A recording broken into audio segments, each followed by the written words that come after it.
Hi. Hola. Hi, here's Mr. Dösel. This is Michael Bradley. Hey, I'm Memphis. Hey. Hola. Hello. I'm here with soccer.com. Soccer.com. Soccer.com. And I'm talking with my friends soccer.com. See you soon.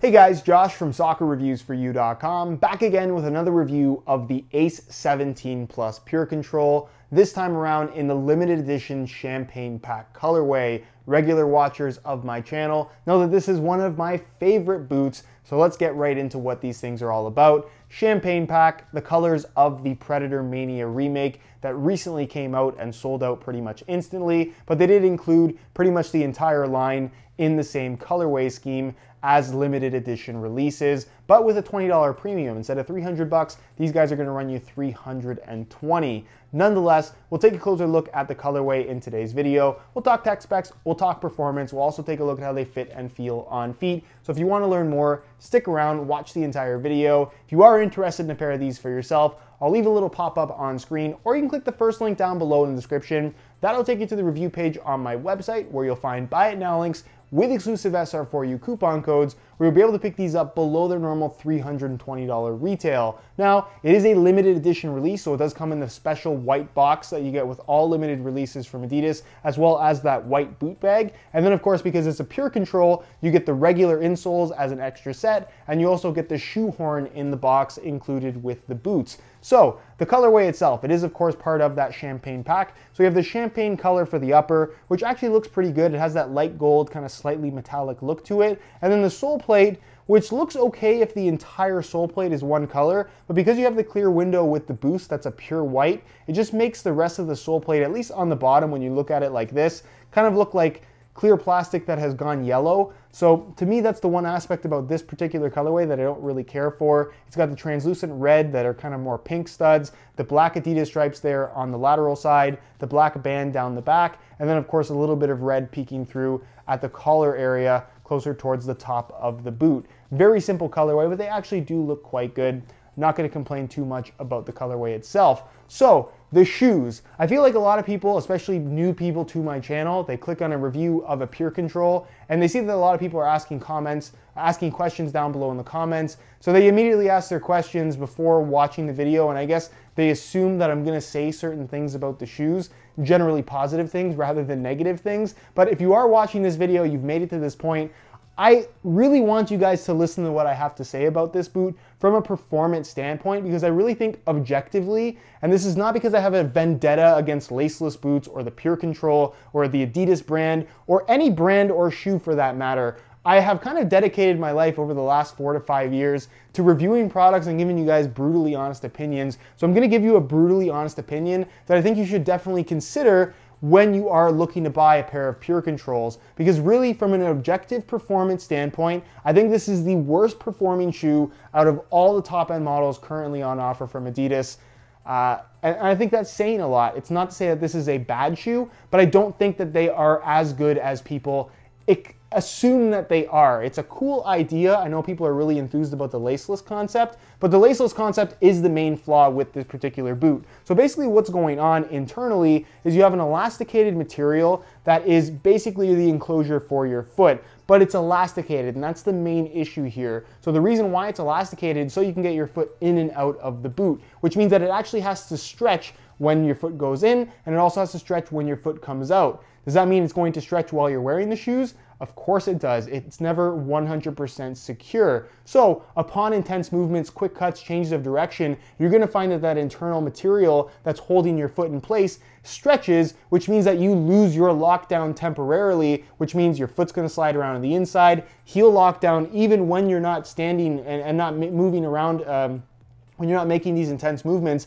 I don't think is all that great. And also because of the laceless system, while you don't have to tie anything up, you lose any kind of adjustability. So once you put them on, all you can really do is pull on this tab and adjust how this little sleeve is sitting on your foot, making sure it's not creased up, but that is it. The way that they fit is the way that they fit. So it's one of those shoes that you pretty much have to try on and really from there make a decision on your own as to whether or not this is something that you want to wear, you want to spend your $300 on, especially if you're ordering online. I really, really recommend that if you absolutely must buy these shoes, when you do get them or when you do try them on, for the first time, put them on and really be honest with yourself. If you like the way that the shoes feel, if you feel like they fit you really well and they're not moving around on you, then give them a chance, I suppose. But if you put them on and they don't feel right, return them, exchange them, don't buy them, do whatever you have to do, because that feeling is not going to get any better because of that lack of adjustability. Now, they do also incorporate the Adidas stripes here on the lateral side as like a hard plastic reinforcement sidewall because it is necessary since there aren't any laces. And speaking of the laceless system, there's a big misconception in regards to removing the laces and offering a better touch, cleaner touch, and I guess a less bulky feel in general. But in reality, because of this laceless system, you actually have more layers of material between your foot than you would otherwise have. Normally you just have a tongue or a single layer of material and the laces that obviously don't cover up the entirety of the top of your foot or wherever they're positioned. This, you actually have the material here, the material over top, this big seam running through the middle, by the way, and then the internal pieces along with the liner on the inside. So while this does have a prime knit upper at the toe, that's really the only kind of soft part of the shoe. The rest of the upper is very structured and stiffer than you might expect. So the overall touch that this shoe provides, in my opinion at least, if you're comparing it to other knitted boots out there, be it the Magista Obra 2, the Superfly 5, the Hypervenom Phantom 3, I guess the Nike competitors, because those are the only knitted boots outside of the Ace line from the Adidas brand, those offer a much better touch and just better feel, better sock-like experience in my opinion. And again, a lot of that has to do with the fact that it does have a lacing system and it doesn't require the extra reinforcement. And again, even with all the reinforcement, I still don't think that this offers the best responsiveness. It doesn't offer the best lockdown, and it just doesn't feel as good as it could if it had laces. And I think a good example of that is the Ace 17.1, which is essentially the same boot with a lacing system, much better lockdown, and a much better performer overall. So that's kind of my honest opinion on what you need to know about the Purecontrol if you are interested in these. If you want even more details, I'll leave a little pop-up on screen to the playtest video that I did on my channel. You get to see me wear the shoes, you get to see the shoes in action, and I go over every single little detail that you should know if you're planning on picking these up. So if you haven't seen that video, be sure to go ahead and check it out. That's enough about tech specs. That was kind of a little bit of a mini rant. Nonetheless, let's take a look at how these things fit and feel on feet. So getting them on, pretty straightforward, honestly, which is kind of concerning just due to the fact that you want it to be secure on your foot, but they're not actually that hard to get on, which can only tell you that they're not that hard to get off, which means that your foot's technically not all that secure. Nonetheless, getting them on, I like to get my foot kind of halfway in like this. Then you have a pull tab on the front, pull tab on the back. You grab it with either hand. I use my index finger. I kind of put my thumb back here as a shoehorn, and I just push my heel in. It's that simple. You just want to make sure you're avoiding stepping on this kind of structured area at the back part because you don't want to kind of bend that inwards. That's just going to cause you discomfort. And then again, once they're on from here, all you can really do is pull on this tab, which is connected to the internal piece, and that's just going to prevent it from bunching up on the inside. But that's it. That's the way that they fit. You can't make them tighter, you can't make them looser, but it will expand on you upon more intense movements, which means that you're going to have temporary losses of lockdown, which I don't like. I find that my toes jam when I plant to strike the ball. I find that my heel is kind of constantly in some kind of discomfort because it's not fully locked down.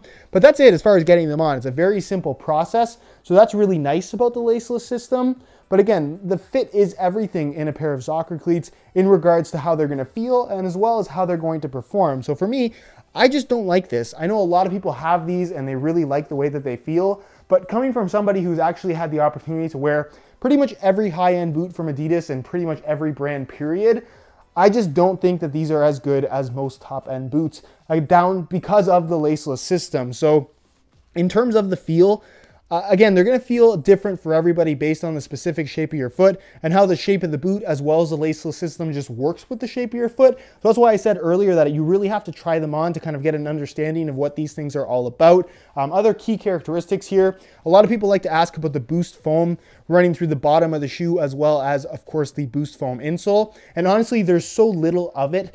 It's so thin that it doesn't really feel like anything special at all. If you didn't tell me there was boost here, I would just assume it's a regular insole. So that's not a super noticeable feature. They don't feel like Ultra Boost or anything like that, if that's what you're wondering. And as far as width is concerned, They're not really wide, they're not really narrow. Again, it's gonna fit everybody differently, not just based on the width of your foot, but the volume, the shape, pretty much every single little detail is going to make a difference in terms of how these feel for you specifically. And in regards to sizing, very important issue as well. This is not a shoe you wanna buy half a size up or a full size up to grow into. If they don't fit you absolutely perfect, you're gonna have even more issues with lockdown and general responsiveness just because the foot's not gonna be as secure as it could be if they were the proper size. So I would recommend getting these pretty much perfect in regards to length like I have right here. And I would say that overall, I'm wearing my usual size 9 US.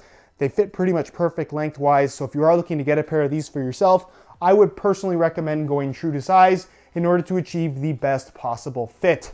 So that is pretty much it, guys, for my review of the Champagne Pack limited edition Adidas Ace 17 Plus Purecontrol. Hopefully, if you're watching this review for the first time, or if you're watching my channel for the first time, you got all of that info. And again, it's just honest opinions based on my own experiences with this shoe, as well as other shoes out there. It's not to say that the Purecontrol is bad, and if you have them and you like them, that's fine. Everyone has their own preferences, but I can tell you based on what I've experienced, I just don't think these are as good as people think they are. Nonetheless, if you are interested in a pair still, you can click the little eye in the corner of the screen or the first link down below in the description. That'll take you to the review page on my website where you'll find buy it now links with exclusive SR4U coupon codes where you'll be able to pick these up below their normal $320 retail price. These are $20 extra because of the Champagne Pack colorway. If you have any questions regarding this shoe or anything that I talked about in today's video, leave it down below in the comments and I'll do my best to answer all your questions. If you enjoyed today's video, found it helpful and informative, be sure to support it with a like. All my social media information is linked down below in the description. Subscribe if you haven't already for daily videos on all the latest and greatest soccer gear. And other than that, guys, hope you enjoyed today's video. And as always, thanks for watching.